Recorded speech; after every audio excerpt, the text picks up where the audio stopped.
Tonight, leaders at Leadership Colloquium advocate true federalism for political restructuring of Nigeria.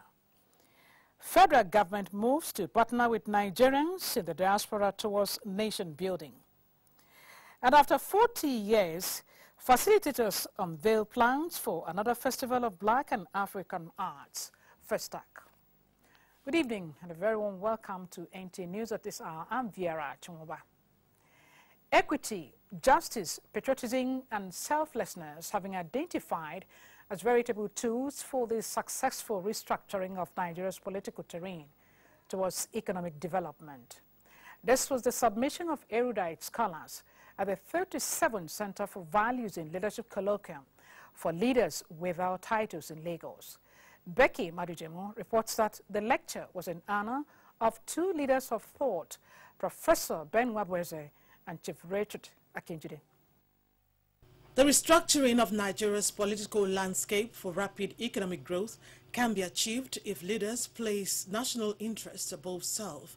Speakers at this forum further advocate true federalism, with the center conceding more responsibilities, rights and privileges to regions and states. The measures you can put in place, number one is believe and have one definition for federalism.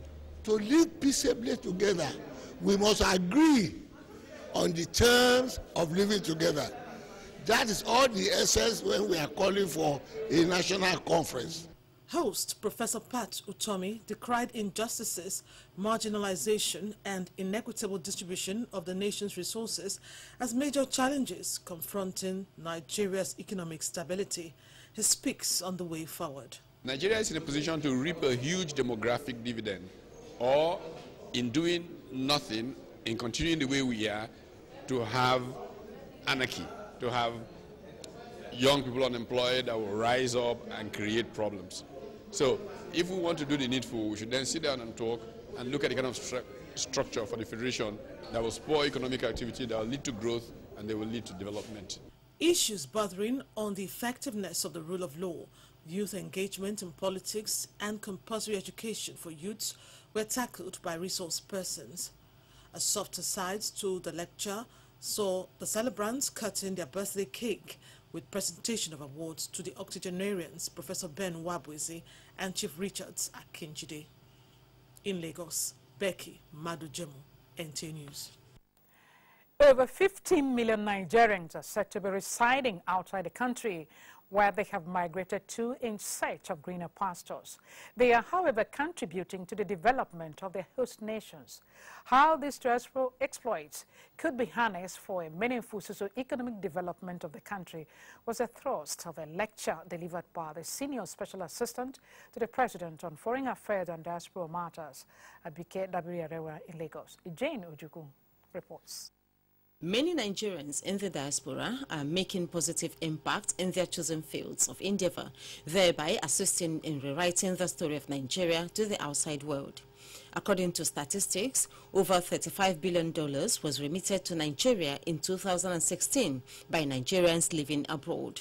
This brings to the fore the huge potential that exists among the diasporans, which could be properly harnessed through the right synergies. Mrs. Abike Dabiri Erewa disclosed that plans are rife towards instituting a diaspora commission that will be better equipped to handle the affairs of Nigerians in the diaspora.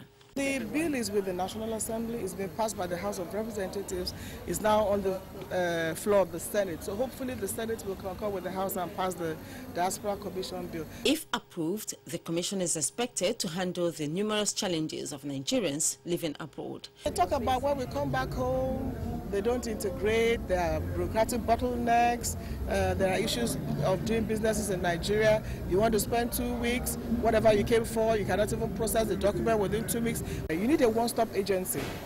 You need a body to deal with diaspora matters. 25 countries have full-fledged ministries from the diaspora.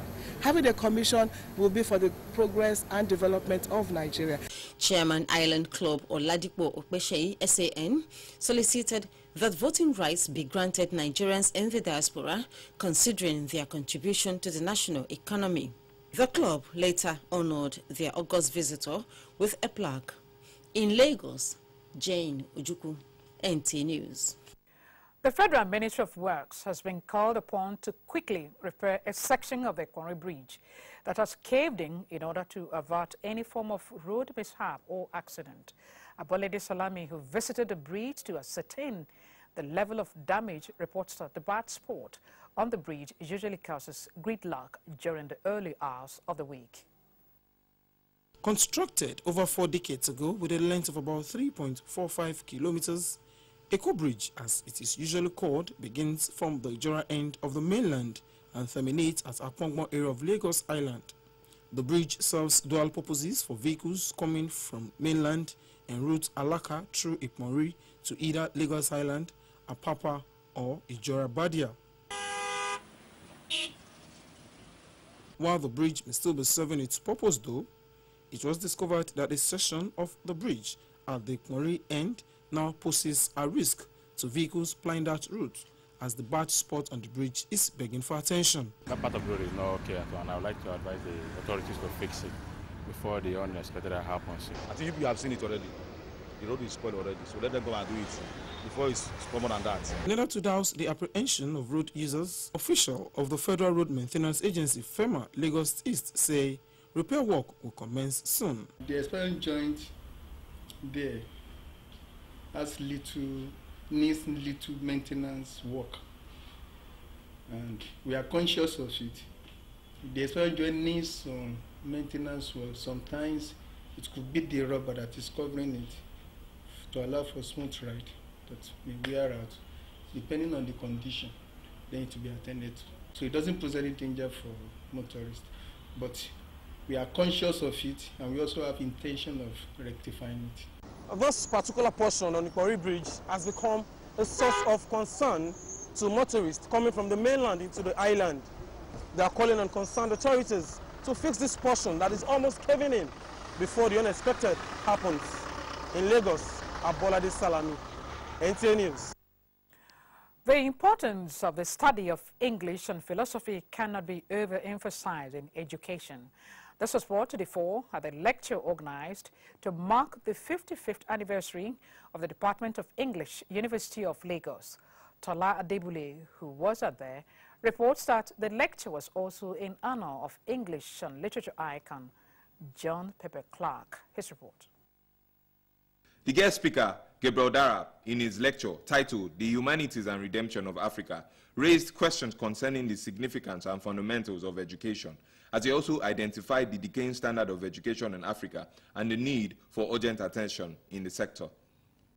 Be educated to know that the greatness of the world and all the landmark developments in the world were started by black people. It's a small point, but it will help to stabilize us psychologically. Chairman of the occasion, former Delta State Governor Emmanuel Uduaghan, who was represented by Chike Ogia, in his remarks stated that a solid education foundation remains the only solution to the country's current economic situation. One of the speakers, if you remember, said that it's just a paltry 3% of our national budget that is devoted to education.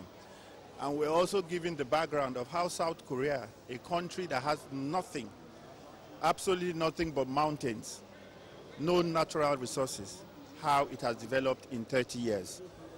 What did they do?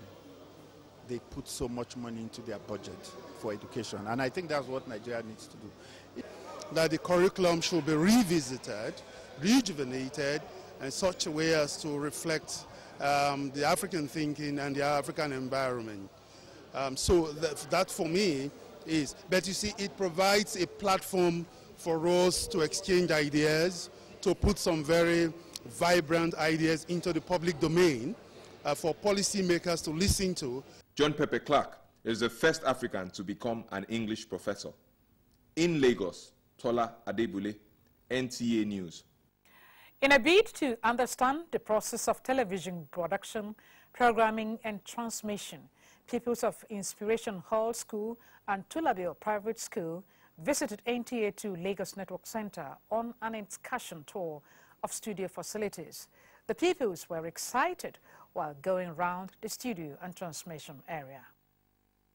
The pupils of both Inspiration House School and Tulabil Private School were warmly received by NTA Lagos Network Center tour guide Edith Akano, who took them round the station.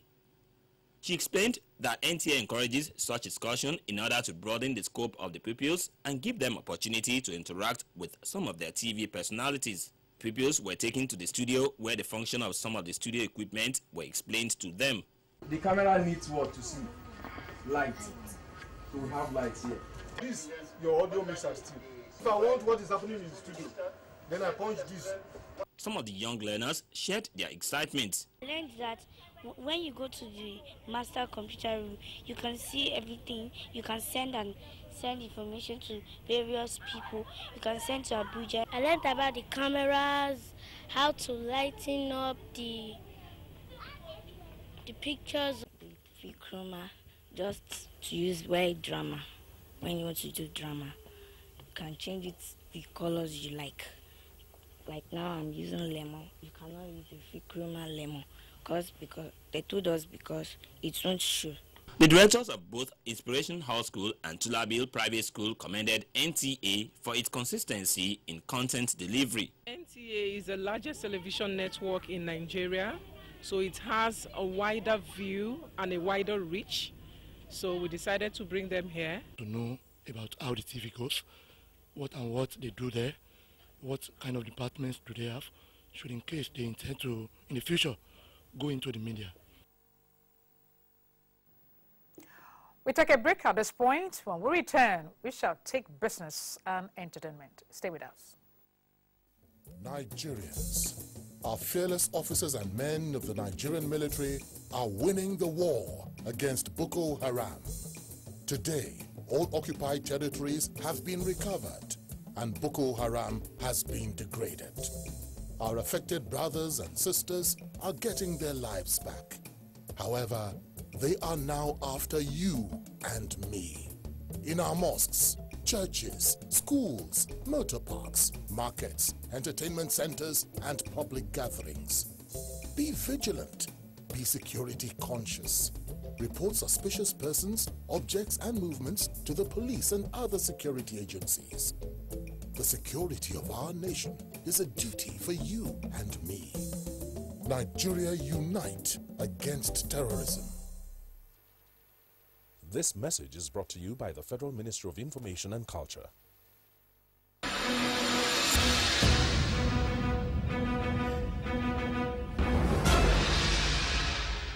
Welcome back. You're still on the news and to business now. The Debt Management Office, DMO, has officially listed the federal government of Nigeria savings bond on the Nigerian Stock Exchange. Amaechi Pius reports that Nigerians, particularly retail investors, can now buy and sell the savings bond.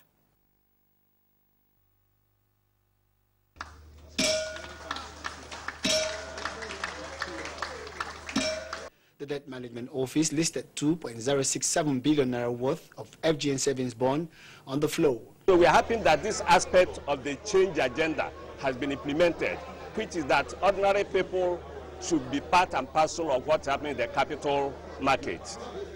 So we are very grateful. And this will continue, as you have said, every month. In terms of volume we expect, well, this first subscription was 2 billion. So it is open, it's open-ended. Because remember that what we are doing the funds are being used for two major things.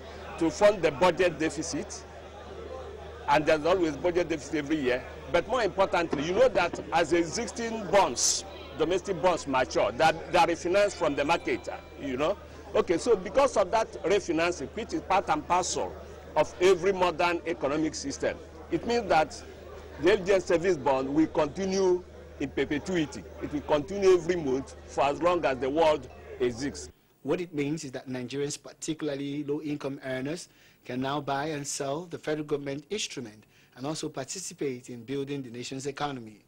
The Director General of the Debt Management Office, Dr. Abraham Nwankwo, disclosed that the FGN savings bond issued on the 13th of March 2017 enjoyed patronage as over 95% of the bids were from individuals who were mainly ordinary Nigerians. The spread was very was very impressive. People from Lagos, people from Abeokuta, people from Aba, people from Kaduna, people from Kano, people from Maiduguri, people from all corners of the country participated. And that is to be expected because, as we said, we have over about 120 stockbrokers who are actively marketing this bond in the nooks and crannies of Nigeria to make sure it reaches everyone. So you are right, all hands on deck to make sure that the news of this agency will spread to all the nooks and crannies of Nigeria. The funds realized from the sale, he explained, will be used to fund the budget deficit. He added that government is committed to growing the economy. Here are details of movement of stocks. 8.82 trillion naira was the market capitalization, while the O-share index finished at 25,516.134. WAPCO added 3 naira 99 kobo to its share price to close at 42 naira 99 kobo per share. It was closely followed by Beta Glass, which appreciated by 2 naira 10 kobo. Nigerian Breweries was ahead on the gainers table. It fell by 4 naira, closing at 127 naira per share. GlaxoSmith PLC fell by 48 kobo to close at 14 naira per share. On the whole, investors purchased more than 593.86 million shares at 94.26 billion naira in 3,159 deals. In Lagos, Amechi Pius, NTA News. Preventing lost value systems that redefine Nigerians as their brothers' keepers should be collectively embraced in order to stem the menace of depression and suicidal tendencies. Guests on the NTA program, Good Morning Nigeria, shared their views while making contributions on the causes and consequences of depression and suicide in Nigeria. Saliu Abdullahi reports. Suicide means the instance of a person intentionally killing him or herself. All over the world, no religion or tribe teaches people to practice suicide. Recent cases of recorded suicide and attempted suicide, particularly in Lagos, is raising concern among Nigerians. Guests on the program, while sharing experiences on what could be responsible for depression and suicidal tendencies, say the family and society have a role to increase awareness to discourage the act in Nigeria. It is known in the parlance of psychiatry and psychology that in the very near hours or few days before anyone commits suicide, they will say, they will mention, they will give a sign. All you have to do is just be particular about that sign. There is a research now done by Nigerian psychiatrists just a few weeks ago, implicating 12% of the teenage population in Nigeria as having attempted suicide. Attempted suicide is a criminal offense. It's a misdemeanor though. But in the course of wanting to prosecute some of these people, you will now hear them to say, I don't want to die again. In fact, God forbid. In addition, making social services more effective is one sure way to curtailing the menace of depression and suicide. And we also need to enlightenment about the various actors, from the family to religious institutions to government, about factors and services that are required to both prevent and then, of course, to mitigate cases of depression and suicidal tendencies. They want stakeholders to increase surveillance and commitment in adding value to critical infrastructure like the rehabilitation centers. In Abuja, Salihu Abdullahi, NTA News. All is now set for the celebration of Africa's biggest arts and culture festival, Festac 77, come May 2017. The Director General of the Center for Black and African Arts and Civilization, Dr. Ferdinand Anekwe, said that the literary arts sector is prepared to sell Nigeria's rich cultural heritage to the world. He said this during his visit to NTA Lagos Network Center. The celebration of Festac 77 at 40, according to the Director General of the Center for Black African Arts and Civilization, is apt, as this will provide a platform for Nigerian artists to exhibit their creative talents to the world. The Director General also disclosed plans to work with the various literary artists in the country in making the festival a successful one. We are ready, but we are also calling on both the state and federal government to come up in full scale for the support. We're expecting, most importantly, corporate groups, private organizations, and very interesting individuals to come up and support us. The festival will feature visual arts such as film shows, drama, poetry, music, dance, art exhibitions, fashion show, among other forms of art. So we have added other things like palm wine festival, tapioca festival. The traditional food of Africans are going to be displayed in a grand style so that people from other countries all over the world will come. Pretty Okafor is the president of the Performing Musician Association of Nigeria. He says the music body is ready to work with CBAC in building a strong synergy for the promotion of the diverse cultures of the country. We're covering the art, we're covering the fashion designers, we're covering the dancers, we're covering the musicians, we're covering the literary industry, we're covering the visual artists to coordinate the whole of us, to showcase what we've been doing, to showcase our talent to all the African countries and the rest of the world. The celebration of Festac 77 at 40 will kick off at the Federal Capital Territory, Abuja, in May 2017, with several stages across the country. Moving on to entertainment. Court lifts ban on Omoni Oboli's firm as Richardo Medina Jr. gets 6 years jail term in California for murder. Let's now join Elizabeth Omori for details of these and other stories on Entertainment News.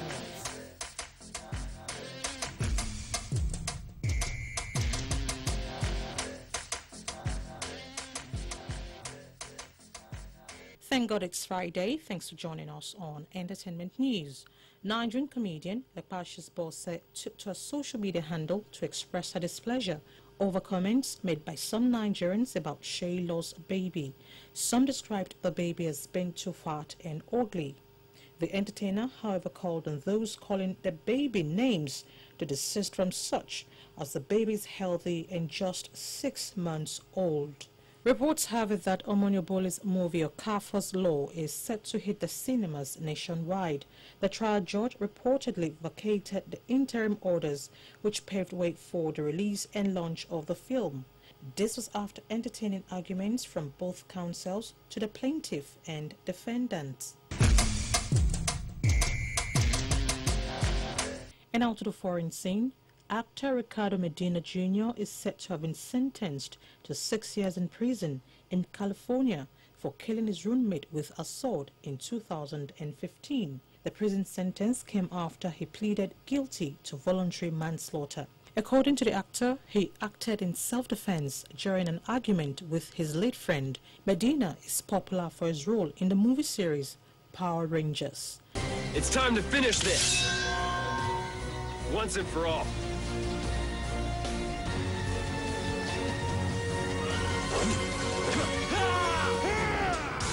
And that's it from our entertainment desk. I'm Elizabeth Omori. Thank you, Elizabeth. And that's the news at this hour. Many thanks for watching. I am Viera Chumoba. Good evening.